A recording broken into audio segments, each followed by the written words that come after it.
4 ಚಕ್ರ ವಾಹನ ಇರ್ಬೋದು ಅಥವಾ ಅತಿ ಹೆವಿ ಡ್ಯೂಟಿ ವಾಹನ ಅಂತಾರೆ ಅದಕ್ಕೆ.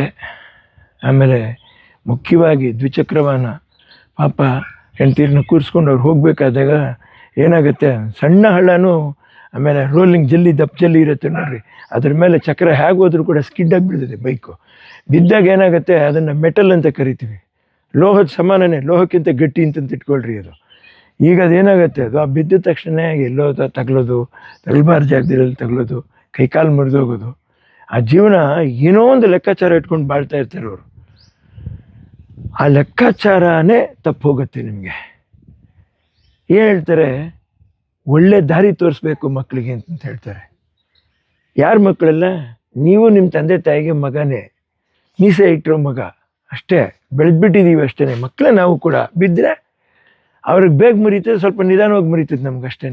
ಇಲ್ಲ ಸರ್ಕಾರ ಮಾಡೋಂಥ ಕೆಲಸ ನೀವು ಮಾಡಿದ್ರಿ? ಇಲ್ಲ, ಸರ್ಕಾರದ ಜೊತೆಲೇ ಇದ್ಕೊಂಡೇ ನಾವು ಮಾಡ್ತಾಯಿದ್ದೀವಿ. ಸರ್ಕಾರದ ಜೊತೆಲೇ ಇದ್ಕೊಂಡೇ ಮಾಡ್ತಾಯಿದ್ದೀವಿ. ನಾವು ಪ್ರೀತಿಯಿಂದ ಆಯ್ಕೆ ಮಾಡಿದ್ದೀವಿ ಸರ್ಕಾರಕ್ಕೆ. ಎಲ್ಲ ಒಂದು ಕಡೆ ಏನಾಗುತ್ತೆ, ಫಂಡ್ಸು ಶಾರ್ಟೇಜ್ ಬರ್ಬೋದು, ಅಥವಾ ಇನ್ನೊಂದು ಬರ್ಬೋದು, ಮತ್ತೊಂದು ಬರ್ಬೋದು. ಅವೆಲ್ಲವನ್ನೂ ನಾವು ಕೈ ತೋರಿಸ್ಕೊಂಡು ನಿಂತ್ಕೊಳ್ಳೋದ್ರ ಬದಲು ನಮ್ಮ ಕೈಲಿ ಏನಾಗುತ್ತೆ ಅನ್ನುವಂಥದ್ದು ನನ್ನ ತಾಯಿಯವ್ರು ಹೇಳ್ತಾ ಇದ್ದಿದ್ದು ಯಾವಾಗ. ಅದೆಲ್ಲ ಸರ್ಕಾರ ನಾವು ಹೇಳ್ಬಾರ್ದು ಕಣ, ನಮ್ಮ ಕೈಲಿ ಏನಾಗುತ್ತೆ, ಏನೂ ಇಲ್ದಿರುವಾಗಲೂ ಕೂಡ ನಮ್ಮ ಕೈಲಿ ಏನಾಗುತ್ತೆ ಅಂತ ಯೋಚನೆ ಮಾಡಿದವ್ರು ನನ್ನ ತಾಯಿಯವರು. ಆ ಥರ ಯೋಚನೆ ಮಾಡಿನೇ ನನಗೆ ಏನು ಅನ್ನಿಸ್ತು, ಇಲ್ಲ ರಾತ್ರಿ ಆದರೂ ಪರವಾಗಿಲ್ಲ, ಟ್ರಾಫಿಕ್ ಸ್ವಲ್ಪ ಕಡಿಮೆ ಇರುತ್ತೆ ಅಂತ ಹೇಳ್ಬಿಟ್ಟು ಕಂಟಿನ್ಯೂಸ್ 6-7 ಅವರ್ ವರ್ಕ್ ಮಾಡಿದ್ವಿ ಬಿಡ್ದಿರ ರಾತ್ರಿ ಇಡೀ. ತಡೆ ಹಾಕೋಕ್ಕೆ ಒಂದು ಲಾರಿನವ್ರು ಅವರೇ ಬಂದು ನಿಂತ್ಕೊಂಡು, ಹಣ ಈ ರಸ್ತೆ ಮೇಲೆ ನಾನು ಹೋಗ್ತಾ ಇದ್ದೀನಿ, ನಾನು ನಿಂತ್ಕೋತೀನಿ ಬರೋಣ ಅಂತ ಹೇಳ್ಬಿಟ್ಟು ತಾನು ಲಾರಿನ ಅಡ್ಡ ಹಾಕಿಬಿಟ್ಟು, ದೊಡ್ಡ ಒಂದು ಲಕ್ಷ್ಮೀ ನರಸಿಂಹಸ್ವಾಮಿ ದೇವಸ್ಥಾನದ ಹತ್ರ ಒಂದು ದೊಡ್ಡ ಹಳ್ಳ ಇದೆ ಅದು. ಹೋದ್ ಸರಿನೂ ನಾವು ಯಾಕೆ, ಅದಕ್ಕೆ ಹೋದ್ ಸರಿನೂ ಒಂದು 5-6 ಸರಿ ಹಾಕಿದ್ದೀವಿ ಅದಕ್ಕೆ. ನಾವು ಬಸವನಹಳ್ಳಿ ಹತ್ರ ಪಾಪ ಅದು ಏನೇ ಹಾಕಿದ್ರು ಕೂಡ ಅದು ಹೆವಿ ಟನ್ನೇಜ್ ಗಾಡಿಗಳು ಬರ್ತವೆ. ಅದು ಹೋಗ್ತಾ ಏನೋ ಒಂದು ಮಳೆಗೋ ಒಂದು ಇದಕ್ಕೋ ಯಾವ್ದಕ್ಕಾಗೋದು, ಬೇಸಿಗೆನಲ್ಲಿ ಪರವಾಗಿಲ್ಲ, ಮಳೆಗಾಲದಲ್ಲಿ ಸ್ವಲ್ಪ ಕಷ್ಟ ಆಗುತ್ತೆ ಅದು. ಹಾಗಾಗಿ ಅದು ಒಳ್ಳೆ ದಾರಿ ಆಗಬೇಕು. ಏನಾಗಲಿಲ್ಲ ಅಂದರೂ ಕೂಡ ಜನ ಬಿದ್ದು ಕೈಕಾಲು ಮುರ್ಕೊಬಾರ್ದು.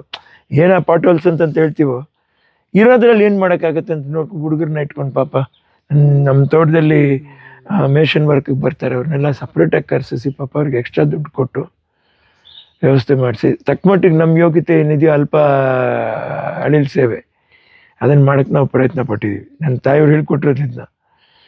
ಅಲ್ಲ, ತೋಟದಲ್ಲಿ ಇಷ್ಟೊಂದು ಬ್ಯುಸಿ ಕೆಲಸ ಇರುತ್ತೆ, ಅದ್ರ ನಡುವೆನೂ ಇಂಥ ಕೆಲಸ ನೋಡಿ. ಬ್ಯುಸಿ ಕೆಲಸದಲ್ಲಿ ನಾವು ಕೂಡ ಗಾಡೀಲಿ ಹೋಗ್ತಾನೆ ಇರ್ತೀವಿ. ಸೌಕರ್ಯವರು ವಾಹನ ಚಾಲಕರನ್ನ ಇಟ್ಕೊಂಡ್ಬಿಟ್ಟು ಡ್ರೈವ್ ಮಾಡ್ಕೊಂಡು ಹೋಗ್ತಾನೆ ಇರ್ತಾರೆ. ಅವ್ರು ರೋಡಲ್ಲಿ ಹೋಗ್ತಾನೆ ಇದ್ದಾರೆ ಅನ್ನುವಂಥ ಜ್ಞಾಪಕನೇ ಇಲ್ದಿರೇ ಹೋಗ್ತಾನೆ ಇರ್ತಾರೆ. ಆಮೇಲೆ ಸರಿ ನನಗೆ ಆ ದಾರಿಲಿ ತೋರಿಸುವಾಗ ಒಬ್ಬರು ಸ್ಕಿಡ್ ಆಗಿ ಬೈಕ್ನವ್ರು ಬಿದ್ದಿದ್ದು ತೋರಿಸ್ತಾರೆ. ಆ ಪರಿಸ್ಥಿತಿ ನೋಡಿ ನಾವು ಸ್ಪಂದಿಸ್ಬೇಕು. ಯಾರು ಸ್ಪಂದಿಸೋದು ಅಂತ ಕೇಳ್ತಾರೆ. ವಯಸ್ಸಾದವರು, ವೃದ್ಧ ದಂಪತಿ, ಅವರು ಗಾಡಿ ಕೆಟ್ಟೋಗಿರತ್ತೆ, ಹಿಂದೆ ನಿಂತು ಹಾರ್ನ್ ಮಾಡ್ತಾ ಇರ್ತಾರೆ, ಇಳಿದೋಗಿ ಗಾಡಿ ತೆಳ್ಳು ಅಂತ ಹೇಳಿದ್ದಾರೆ. ಒಂದ್ಸರಿ ಆ ಶಿವಾಜಿನಗರ ಡೌನ್ ಬರುತ್ತೆ, ನಮ್ಮ ಇಂಡಿಯನ್ ಎಕ್ಸ್ಪ್ರೆಸ್ ರೈಟ್ ಕಟ್ಟಿಂಗು, ಅಲ್ಲಿಂದ ಡೌನ್ವರೆಗೂ ಸ್ಲೋಪಲ್ಲಿ ಹಂಗೆ ತಳ್ಕೊಟ್ಟಿದ್ದೀನಿ ಅವ್ರಿಗೆ. ಲೆಫ್ಟಲ್ಲಿ ನಿಲ್ಲಿಸ್ಬಿಟ್ರೆ ಅವಾಗ ಕಂಟಸ ಗಾಡಿ. ನಿಮ್ಮ ತಮ್ಮ ಸ್ವಂತ ಹಣದಲ್ಲಿ? ಹೌದು, ಇದನ್ನು ನಾನು ಸ್ವಂತ ಹಣದಲ್ಲೇ ನಾನು ಮಾಡ್ತಾ ಇರೋದು. ರಸ್ತೆಯಲ್ಲೇ ನಾನು ಸ್ವಂತ ಹಣದಲ್ಲೇ ಮಾಡ್ತಾ ಇರೋದು. ಇಲ್ಲಿನೂ ಸೋಲ್ದೇವನಹಳ್ಳಿ ಇದು ಕೂಡ ನಾನು ಪಾಟೋಲ್ಸ್ ಮುಚ್ಚಿದೆ. ನಾನು ಮಾಡಬೇಕು, ಯಾಕೆ ಸರ್ಕಾರದ ಜೊತೆಲಿ ನಾವು ಇರಬೇಕು. ಆಮೇಲೆ ಜನಗಳು ಸಹ ಸೋಷಿಯಲ್ ಕಾರ್ಯಕ್ಕೆ ಭಾರಿ ಮೆಚ್ಚಿ ವ್ಯಕ್ತಪಡಿಸ್ತಾ ಇದ್ದಾರೆ ಸರ್. ಪಾಪರಿ ಜನ ಇಷ್ಟು ಪಾಪ ಗೊತ್ತೇನ್ರಿ. ಅವ್ರು ಬೈಲಿ, ಅವ್ರು ಏನಾದರೂ ಮಾಡಲಿ, ಎತ್ತಾದರೂ ಮಾಡಲಿ, ನಾನು ಹೇಳ್ತೀನಿ, ಒಂದಲ್ಲ ಒಂದು ದಿವಸ ಬೈದವನು ನಮ್ಮನ್ನು ಬಿಟ್ಟು ಹೋಗೋದೇನೆ, ನಾವು ಅವನ್ನ ಬಿಟ್ಟು ಹೋಗೋದೇನೆ. ಈ ಬದುಕಿರುವಾಗ ಏನಾದರೂ ಏನಂತೆ, ನಾವು ಪ್ರೀತಿ ತೋರಿಸೋಣ, ಅದು ಮುಖ್ಯ ನನಗೆ. ಹೌದೌದು, ನಿಮಗಿರಂತ ಸರ್ ಇರಂತ ಇದು ಕಾಳಜಿ ರಾಜಕೀಯದವ್ರಿಗಿಲ್ಲದೆ ಹೋಯ್ತು ಅಂತ ಹೇಳಿ ಸಾಕಷ್ಟು ಸೋಷಿಯಲ್ ಮೀಡಿಯಾದಲ್ಲಿ ಏನಾಗ್ತಾ ಇದೆ, ಒಬ್ರಿಗಿರ್ತಕ್ಕಂಥ ರಾಜಕಾರಣದಲ್ಲೂ ಕೂಡ ಪರಿಸ್ಥಿತಿಗಳು, ಸಂದರ್ಭಗಳು ಏನು ಮಾಡಿಬಿಡ್ತದೆ ಮನುಷ್ಯನ. ನಾನು ಹೇಳಬೇಕೋ ಬೇಡವೋ, ನಾನು ಮಾತಾಡಬೇಕೋ ಬೇಡವೋ, ಮಾತಾಡಿದ್ರೆ ವರಿಷ್ಠರು ಏನಾದ್ರು ತಿಳ್ಕೊತಾರೋ. ಸೊ ಆ ಭಾವನೆಗಳೊಂದಿಗೆ ಇನ್ನೇನೋ ಒಂದು ಒಳ್ಳೇದಾಗಬೇಕಾದ ಅಲ್ಲಲ್ಲೇ ಅಡೆತಡೆಗಳಲ್ಲಿ ನಿಂತೋಗುತ್ತೆ. ಅದು ಅವರನ್ನ ಅಂತ ನಾವು ಕೈ ತೋರ್ಸೋಕ್ಕೆ ಸಾಧ್ಯನೇ ಇಲ್ಲ. ಆಮೇಲೆ ಇದು ವ್ಯವಸ್ಥೆ, ಸಿಸ್ಟಮ್ನ ನಾವೆಲ್ಲರೂ ಅರ್ಥ ಮಾಡ್ಕೋಬೇಕು. ನಾನು ಕನ್ನಡಿಗರಿಗೆ ಮತ್ತೆ ಮತ್ತೆ ಮತ್ತೆ ಮತ್ತೆ ಒಂದು ಮಾತು ಹೇಳ್ತಾ ಇದ್ದೀನಿ. ನಾವು 5 ಕೋಟಿ ಜನ ಇದ್ದೀವೋ ಅಥವಾ ಒಂದು ಇದಕ್ಕೇನೆ ಹೆಚ್ಚು ಕಡಿಮೆ ಒಂದು 20 ಲಕ್ಷನೋ 25 ಲಕ್ಷ ಜನ ಇದ್ದೀವೋ, 5 ರೂಪಾಯಿ ಭಿಕ್ಷೆಗೆ ಹಾಕಿದ್ರು ಕೂಡ 25 ಇಂಟು 5 ಎಷ್ಟೋ 1.25 ಕೋಟಿ ಆಗ್ಲಿಲ್ವೇ? 1.25 ಕೋಟಿಲಿ ಏನೂ ಮಾಡೋಕ್ಕಾಗಲ್ವ ನಾವು? ನಂಬಿಕೆ ಆದ ಒಂದು ವ್ಯಕ್ತಿ ಮತ್ತೆ ಭೂಮಿನಲ್ಲಿ ಬರಬೇಕು, ಜನಿಸ್ಬೇಕು.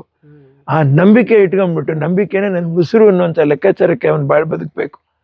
ಯಾಕಾಗಲ್ಲ? ಸರ್ಕಾರ ಪಾಡಿಗೆ ಸರ್ಕಾರ, ಜನರ ಪಾಡಿಗೆ ಜನ. ನಾವು ಬೇಕು ಅಂದ್ರೆ ನಾವೇ ಮಾಡ್ಕೋತೀವಿ. ಏನು ಕಷ್ಟ? ಬೈಯೋದು ಬೇಡ, ಇನ್ನೊಂದು ಮಾತು ವಿವಾದಗಳನ್ನ ಸೃಷ್ಟಿ ಮಾಡೋದು ಬೇಡ. ಕೆಲಸ ಮಾಡೋಣ. ಇವತ್ತು ನಮ್ಮ ಕರ್ನಾಟಕನ ಕನ್ನಡಿಗರನ್ನೇ ಹಿಡ್ಕೋಬೇಕು. ಹೆಂಗೆ ಹಿಡ್ಕೋಬೇಕು? 1 ರೂಪಾಯಿ ಕೊಟ್ಟರೆ ಭಿಕ್ಷೆನೇ. ಎಷ್ಟಕ್ಕೋ ಎಲ್ಲೆಲ್ಗೋ ಖರ್ಚು ಮಾಡ್ತೀವಿ.